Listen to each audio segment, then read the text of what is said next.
Hey guys, what's up? Loco Doko here. 100 Thieves finally finished their roster and yeah, let's have at it. So in top lane we have Ssumday, in jungle Closer, mid lane Damonte, AD carry FBI, and at support Huhi. So where have we seen this roster before? It's the 2020 Golden Guardians roster except for Hauntzer. So let's talk about why this all happened. Normally, Golden Guardians would be looking to upgrade their roster going into 2021. They're a well-funded team. They had a lot of success with this roster. They took a lot of big bets on players like FBI, Huhi, and it really paid off for them. But yeah, something happened. COVID.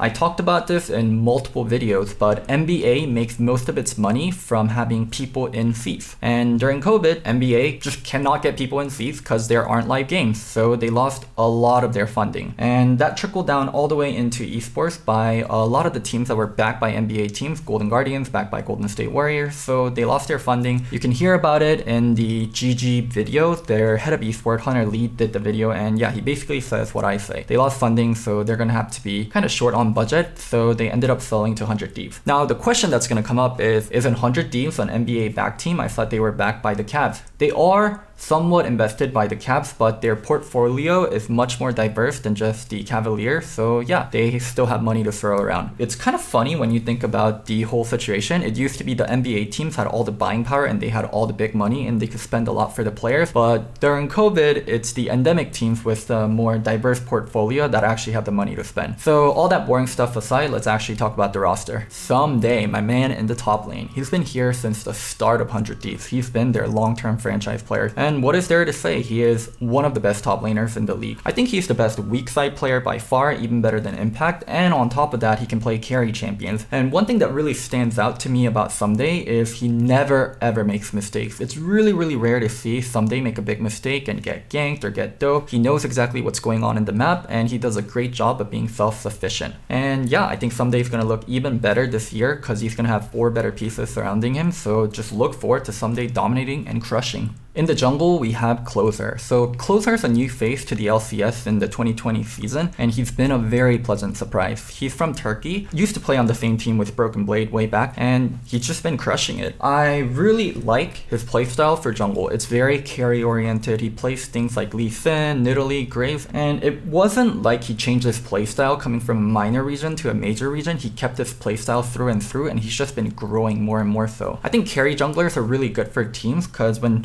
jungle is the main focal point of your team, especially in the early mid game, you have so much more control. You can see some of the most successful teams in the world right now, Damwon Gaming, Suning, be really successful with carry jungle style. It doesn't mean that carry jungle is always good, but it is a very frequent meta that comes around every year, and having a carry jungle just allows you to play that because there are definitely junglers that aren't carry oriented. They're more supportish. I would say players like Broxah, Xmithie are great examples, and it really limits your team in terms of what they can be doing when champions like Graves, Kha'Zix, Nidalee are really in the meta and they're one of the strongest picks. Also, one thing I really want to see from Closer is him being even better this year on 100 Thieves. I think it's so important. There's this very common phenomenon with import players. They have a great freshman year when they play in LCS. They took all the skills and all the practice that they developed from other regions and they come into LCS and they show it off. And going into their second or sophomore year, they get kind of lazy or they get lax due to the success that they were able to achieve in the first year and they kind of phone it in. We've seen it with so many players and I would love it if Closer breaks the trend and he shows up even more. I think jungle is going to be a very important role going forward into 2021. If you played any of the preseason, you already know jungle's a very strong role right now. The new upgraded smite no longer takes up an item slot. What happens is you buy it and you use it 5 times and it becomes a part of you and you just have upgraded smite without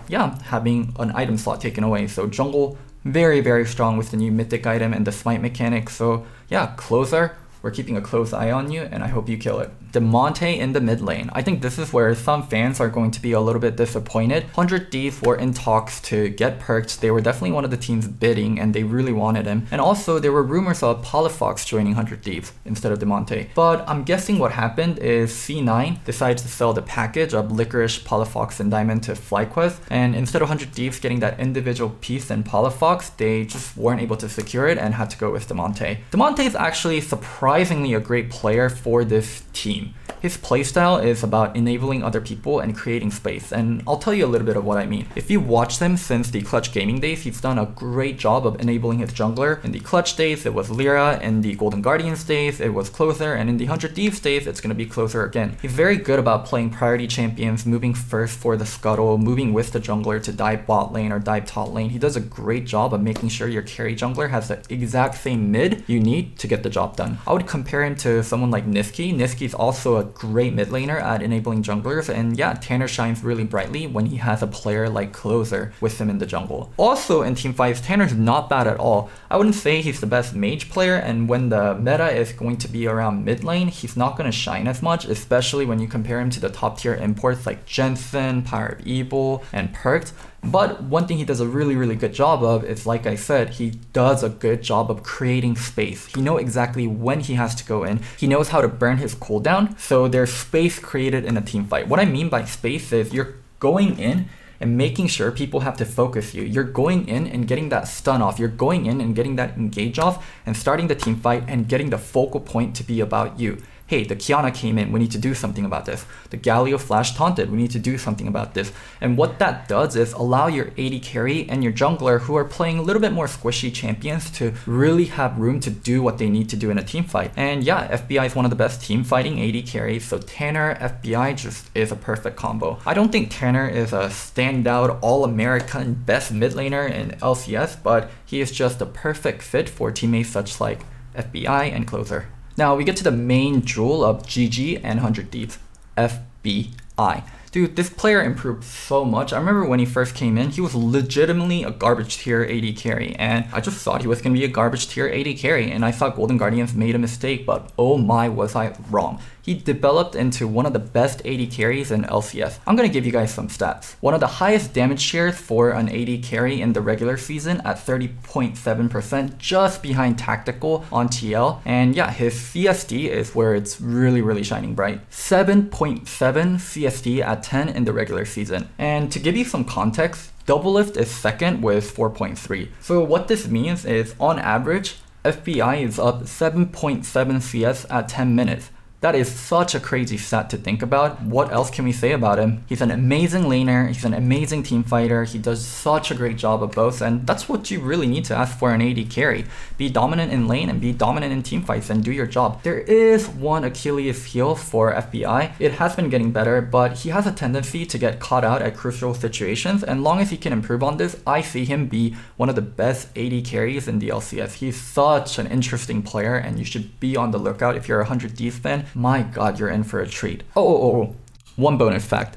FBI is no longer an import because of the Oceania region blowing up and Riot no longer counting Australian players as an import in North America. So yeah, his value is through the roof. Good job, 100 Thieves. This was an amazing pickup. And lastly, we have Huhi. I think Huhi for me is the comeback player of the year. This was a player that got kind of shafted and he got shoved into academy and looked like he was going to stay there forever, but he made so much improvements after role swapping and came out to be one of the best supports in North America this year. I talked up FBI and how dominant he was in lane, and let me tell you, that does not happen with a weak support to do it with. Huhi played a lot of the lane dominant, roam heavy supports such as Karma, such as Bard, and he also had a nasty Thresh. He was a huge part of Golden Guardians consistently being able to build the lead around their key players, Closer and FBI.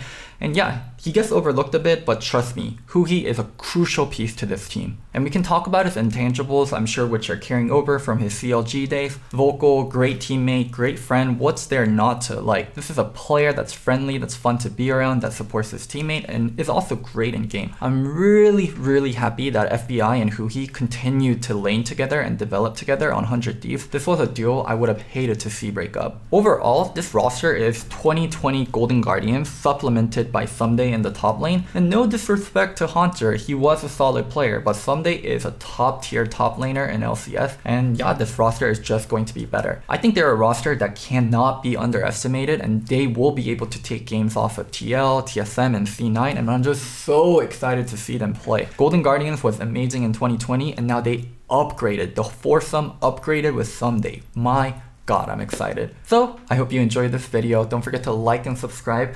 I'll be doing a video almost every day since all the roster is pretty much out. Let me know what team you want to see next. And one last thing, I'm not crazy, I'm just loco. Bye. Yeah, let's go. I ain't the first with the curse, with the thirst that I wanna be better, not worse, man it hurts. I'm on this earth with my words and I put them all together, insert, cause I wanna have worth. Working hella hard till they put me in the dirt. Gonna go far, man, listen to my words.